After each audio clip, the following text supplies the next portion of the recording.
Welcome to the Deep Dive. Today we're looking at something pretty major for the Zomi people. We've got some direct info from the Zomi Political Coordination Council, the ZPCC, about new websites and a big conference reaffirmation. Our job today is basically to unpack all this for you, give you a really clear picture of what this means for the Zomi, their identity, their future plans. Expect some key insights, maybe a few surprising bits of strategy too. Absolutely. And we're going to look at sort of the two sides of this coin. On one hand, this big leap into digital nation building, and on the other, this deep political and almost spiritual reaffirmation of their mandate, which goes way back. We'll try and connect those dots so you get not just what happened, but really why it matters so much right now. Okay, so to really get the weight of this, let's talk about August 17th, 2025. That's the date. There was this program called ZPCC website, Han Pawile Zumi Maban Halimna. And this wasn't just some small meeting, right? It was streamed live, Facebook, YouTube, reaching Zomi people in Zogam. That's their homeland, but also all over the world. Huge online audience. Exactly. And what's really insightful here is the dual purpose. It wasn't just one thing. Yes, it launched the new ZPCC websites. That's the tech part. But crucially, it was framed as a direct follow-on, a powerful reaffirmation of that big Zomi International Conference, the one they held in Kuala Lumpur back in 2019. Ah, right. So connecting it back. Yeah. So it's not just, hey, new websites. It's reinforcing something already established, that mandate, that unity. It's got history. Okay. And who was there? Who was speaking? Well, it brought together a pretty wide group of Zomi leaders. You had people from the Zomi Reunification Organization, the ZRO, the Zomi Congress for Democracy, ZCD, the ZRA Eastern Command, that's, their military wing, plus key ZPCC officials like their chief functionary officer, people from information and media. And you mentioned sources using poor, that's a term of respect, like Mr. Bena, but with more weight, signifying an elder or respected figure. Got it. And the message, was it consistent? Very. That was striking. Across the board, the message was the Zogam Charter from 2021. That's the foundation. That's the bedrock for Zomi nationhood, period. They kept talking about the sacrifices of the people, driving this push for unity, for security, for freedom. It felt very deliberate. More than just talk, then.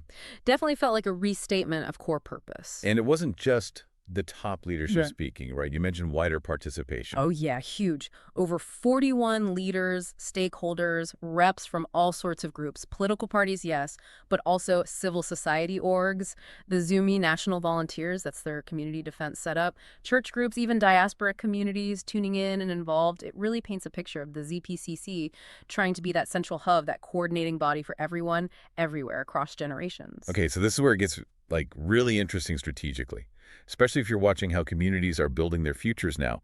3 separate online platforms launched at this event. Yeah, and these aren't just, informational websites. They're not brochures. Each one seems designed to do a very specific, critical job. It's like a digital ecosystem. A digital ecosystem. Exactly. For governance, for their foundational law, for culture, for the future. It shows some serious planning, using modern tools for, an age-old dream. Okay, let's break them down. First one, the ZPCC official website. That's zpcc.net. Right. Think of this as the operational center, the official voice. It's where the ZPCC puts out updates, decisions, directives. It's about transparency, accountability. You can find official documents there, press releases, what the different departments are up to. All based on the Zogam Charter. It's basically their main channel to the Zomi people and, importantly, to international partners, too. Okay, so that's the how we operate side. Then you need the what we believe in, the rules. Precisely. And that's the second one, zogamcharter.com, the Zogam Charter website. This holds the actual framework, their guide for self-determination, unity, autonomy. This charter, ratified September 18th, 2021, lays out their core principles, freedom, justice, equity, and how their interim government works. You could almost call it a kind of constitution in progress. Until they can form a permanent parliament, right? Exactly. It's meant to be this foundational agreement, this covenant, for every Zomi person, whether they're in Zogam or living abroad. Right. And the third one, this sounds more future-focused, the Zomi Research Institute, ZRI, ZoomiResearch.org. Yeah, this one's fascinating. It's not just about looking back, though. Preserving history, language, knowledge is definitely part of it. It's positioned as this dynamic hub for academic, cultural, but also technological advancement. They're explicitly talking about engaging with digital tech, AI, global research partnerships. So it's part archive, part think tank, part innovation engine.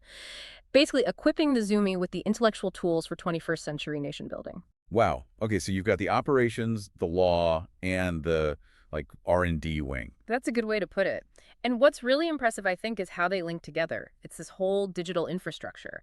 Governance via zpcc.net, the legal ethical base with zogamcharter.com, and the future brain with zoomiresearch.org. It's holistic. It shows a deep strategic grasp of what it takes to build a nation today using global tools. So stepping back then, what's the big picture takeaway from this whole event? More than just websites. Oh, absolutely. The tech launch was the vehicle, but the message was profound. It was a powerful reaffirmation of what they call the irrefutable mandate from that 2019 international conference and the continued central authority of the 2021 Zogam Charter. So reinforcing the foundations. Exactly, solidifying that continuity politically, culturally, and they also officially updated the charter at this event. It's now strengthened with these fully operational flagship departments under the ZPCC Council guiding the interim government. So it's evolving, but based on that same foundation. And symbols matter too, right? Yeah. The flag was mentioned. Yeah, the Zuni flag was declared their eternal symbol of unity, of sacrifice. And they reiterated that their roadmap, their path to nationhood, is grounded in truth, justice, and freedom.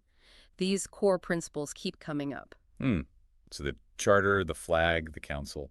They describe those three as forming the living covenant of Zumi identity and governance. It's powerful language, isn't it? It frames their struggle for self-determination, their path towards a federated Zogam as this ongoing, binding promise.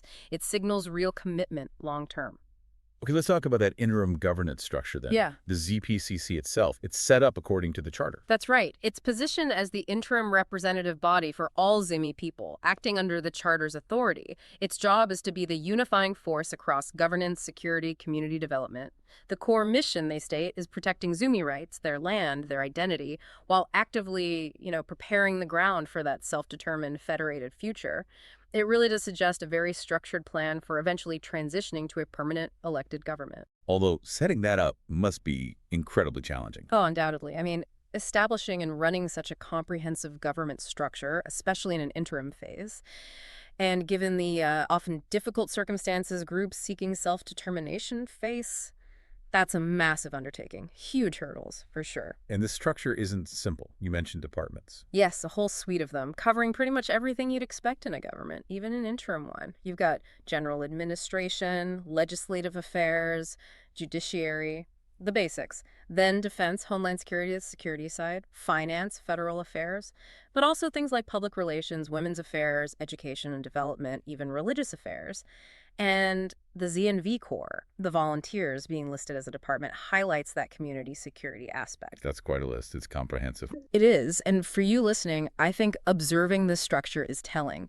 The sheer range of these departments, defense, finance, sure, but also women's affairs, education, it shows this really deep commitment to building a complete governing system. It signals they're trying to address, well, every aspect of what a developing nation needs, even while they're still in this interim stage.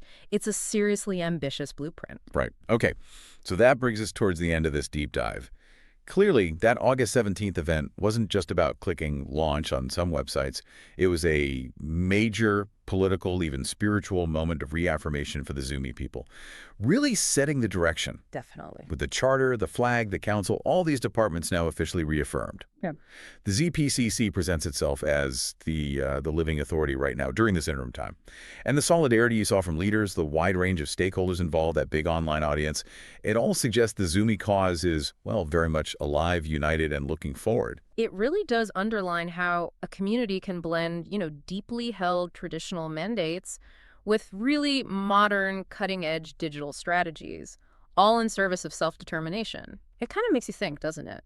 What role can these comprehensive digital frameworks, combined with strong organization, play for other communities aiming for autonomy today? And maybe, what are the biggest hurdles in making that digital presence translate into real-world change and impact? That's the ongoing question, I suppose. A really interesting point to ponder. If you want to explore further, the websites we mentioned are out there: zpcc.net, zobimcharter.com, and zoomiresearch.org. Thank you for joining us on this deep dive. It's been fascinating.